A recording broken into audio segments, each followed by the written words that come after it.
दोस्तों, इसराइल और दक्षिणी लेबनान में आज का दिन इसराइल की जनता और फौजियों के लिए बेहद भारी रहा। एक तरफ ड्रोन हमले और सेना की नाकामी की खबरें आई, वहीं दूसरी तरफ इसराइली सैनिकों की मौत का सिलसिला भी जारी रहा।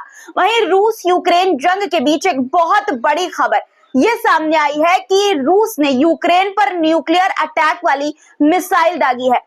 यूक्रेन ने खुद ये दावा किया है, हालांकि क्या सच है ये मैं आपको आगे बताऊंगी। इसके अलावा भी बहुत सारी खबरें लेकर हाजिर हूं आपके सामने, लेकिन पहले एक नजर डालते हैं आज की बड़ी खबरों की हेडलाइंस पर। रूस ने यूक्रेन पर दागी न्यूक्लियर अटैक वाली मिसाइल, क्या यह है परमाणु हमला? यूक्रेन ने किया दावा, रूस ने आईसीबीएम से हमला किया। हिजबुल्लाह ने इसराइल पर किया बड़ा हमला, 25 रॉकेटों के इसराइल के शहरों में हुई बारिश। इसराइल के नहरिया शहर में लेबनान से आए हिजबुल्लाह के ड्रोन ने इमारत को बनाया निशाना, इसराइल की एयर डिफेंस नाकाम, इसराइल की सड़कों पर फैला खौफ। दक्षिणी लेबनान में इसराइल के फौजियों में मातम, गोलानी ब्रिगेड के एक और सैनिक की मौत। हमास ने दुनिया से की मदद की अपील, कहा इस्राएली सरकार पर दबाव डालें और ज़योनी अत्याचार को रुकवाएं। इस्राएल के प्रधानमंत्री बेंजामिन नेतन्याहू ने हमास के खिलाफ सजा का कानून बनाने का किया विरोध, सामने आई बड़ी वजह। ब्रिटिश सांसद एंडी मैकडोनल्ड ने सरकार से की मांग, कहा इस्राएल के युद्ध अपराधों पर करे कड़ी कार्रवाई। अमेरिका में इस्राएल को टैंक शेल्स की बिक्री रोकने का प्रस्ताव, 1/3 सांसदों ने इस्राएल को टैंक शेल्स की बिक्री रोकने के पक्ष में वोट किया। ईरान की महिलाओं ने एक शानदार मिसाल पेश की, 150 किलोग्राम सोना और गहने हिजबुल्लाह और लेबनान की मदद करने के लिए किए दान। ऑस्ट्रेलियाई सरकार ने 16 साल से कम उम्र के बच्चों के लिए सोशल मीडिया पर लगाई पाबंदी। सोशल मीडिया प्लेटफॉर्म्स को बच्चों के अकाउंट बनाने पर पाबंदी लगाने की दी गई जिम्मेदारी। इस कदम का मकसद बच्चों के मानसिक और शारीरिक विकास को सुरक्षित रखना। द लाइव टीवी, सच सबसे आगे। आदाब दोस्तों, मेरा नाम है मिसबा खान और आप मुझे द लाइव टीवी पर देख रहे हैं। दोस्तों, वीडियो शुरू करने से पहले आपसे एक छोटी सी गुजारिश है कि अगर आपने चैनल को सब्सक्राइब नहीं किया है तो जरूर से कर लीजिए। एक और बात आपसे कहना चाहती हूँ, एक अपील करना चाहती हूँ कि कमेंट बॉक्स में अपने नाम के साथ आप जिस देश या शहर से हैं वहां का नाम जरूर लिखा करिए, इससे हमें मदद मिलती है आपके लिए बेहतरीन कंटेंट लेकर आने की। चलिए अब शुरू करते हैं आज का वीडियो। सबसे पहले बात करते हैं रूस और यूक्रेन से आई एक बड़ी खबर की। दोस्तों, रूस और यूक्रेन के बीच चल रही जंग ने एक नया और खतरनाक मोड़ ले लिया है। ताजा खबरों के मुताबिक यूक्रेनी एयरफोर्स का दावा है कि रूस ने पहली बार यूक्रेन पर न्यूक्लियर अटैक वाली मिसाइल यानी कि इंटर कॉन्टिनेंटल बैलिस्टिक मिसाइल यानी आईसीबीएम का इस्तेमाल किया है। अगर ये सच है तो ऐसा पहली बार होगा जब रूस ने आईसीबीएम का इस्तेमाल किया हो किसी देश पर। दोस्तों, ये मिसाइल कितनी ज्यादा खतरनाक है आप इससे समझिए कि परमाणु हमला करने में भी ये सक्षम मानी जाती है। सबसे पहले ये समझिए कि आईसीबीएम क्या होता है। ये एक लंबी दूरी तक मार करने वाली मिसाइल होती है जो 5500 किलोमीटर से ज्यादा की दूरी तक परमाणु या पारंपरिक हथियार ले जा सकती हैं। रिपोर्ट्स के मुताबिक इनकी रेंज 6000 से लेकर 9300 मील तक की हो सकती है।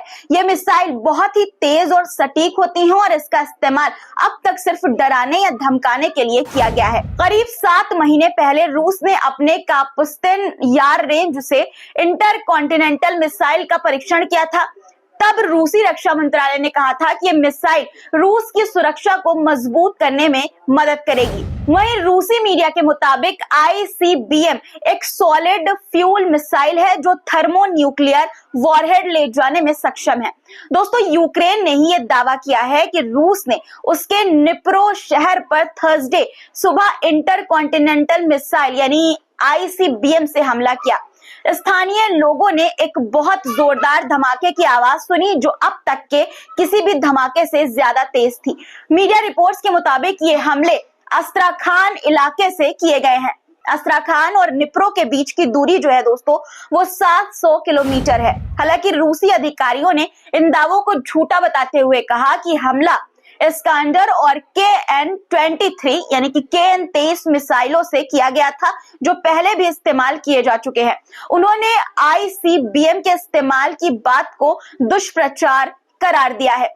वहीं अमेरिकी न्यूज चैनल ABC न्यूज ने पश्चिमी देशों के अधिकारियों के हवाले से कहा कि यूक्रेन हमले को बढ़ा चढ़ा कर बता रहा है। यह हमला रूस ने किसी सामान्य क्रूज या बैलिस्टिक मिसाइल से किया है। इसके लिए ICBM का इस्तेमाल नहीं हुआ है।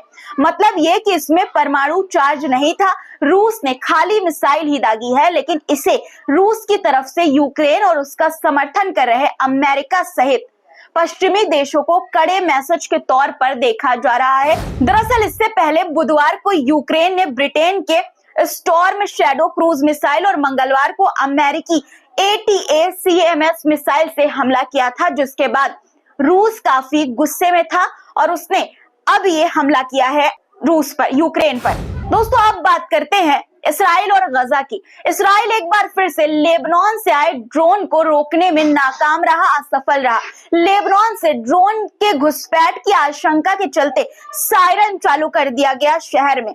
लेकिन इस बीच इसराइल के नहारिया शहर की एक इमारत को लेबनान से आए रॉकेट ने निशाना बना ही लिया। इसराइल का एयर डिफेंस इसे रोकने में नाकाम रहा। तस्वीरें आप देख पा रहे होंगे स्क्रीन पर दोस्तों इमारत पर हुए हमले की।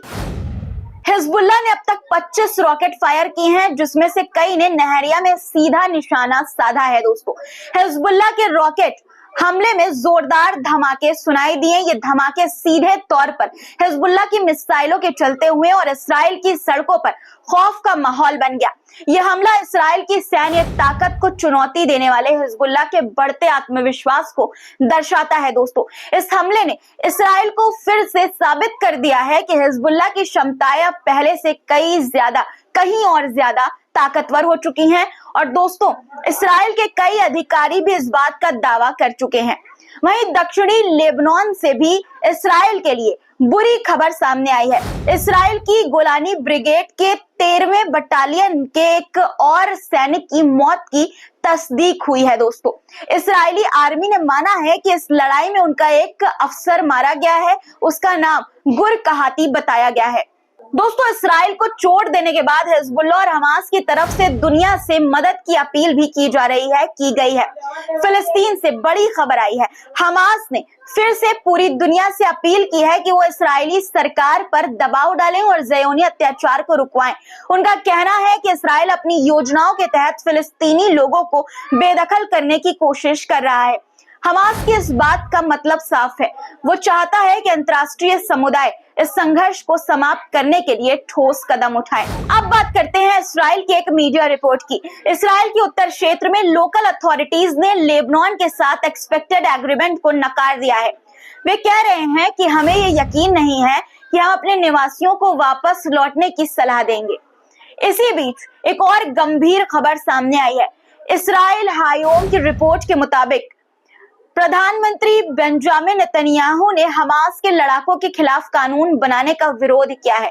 उन्होंने हमास के लड़ाकों को सजा दिलवाने के लिए कानून बनाने में अड़चन डाली है। दोस्तों अब आप सोच रहे होंगे कि ये कैसे हो गया, तो इसमें भी उन्होंने अपना ही फायदा देखा है। इसका कारण ये बताया जा रहा है कि इस कानून के तहत कैदियों से जबरदस्ती कबूल करवाने के तरीकों को भी अपराध माना जाएगा। मतलब ये कि अगर ये कानून लागू होता है तो जांच में ये सामने आ सकता है कि इसराइल ने कैदियों से जबरदस्ती बयान निकलवाने के लिए उन्हें यातनाएं दी हैं और ये एक अपराध माना जाएगा, जिससे नेतन्याहू फंस जाएंगे, घिर जाएंगे। इसीलिए वो हमास के लड़ाकों को सजा दिलवाने के लिए कानून बनाने का विरोध कर रहे हैं। दोस्तों इसराइल की सेना के खिलाफ अमेरिकी राजनीति में भी एक हलचल मची हुई है।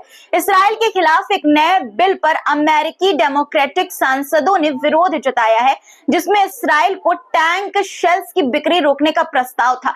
Israeli media times of Israel के मुताबिक अमेरिकी डेमोक्रेटिक सांसदों में से 1/3 ने इसराइल को टैंक शेल्स की बिक्री रोकने के पक्ष में वोट किया है।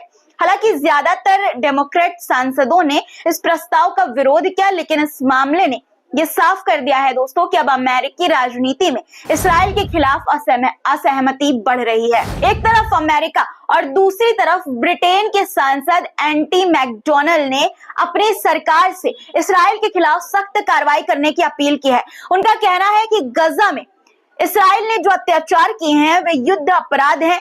मैकडोनल्ड ने ब्रिटिश संसद में अपने भाषण के दौरान इस बात पर जोर देकर कहा कि इस मामले में इस्राएल को सजा मिलनी चाहिए, यानी कि उन्होंने इस्राएल की सजा की मांग की। दोस्तों, अब बात ईरान की महिलाओं की। ईरान की महिलाओं ने एक शानदार मिसाल पेश की है।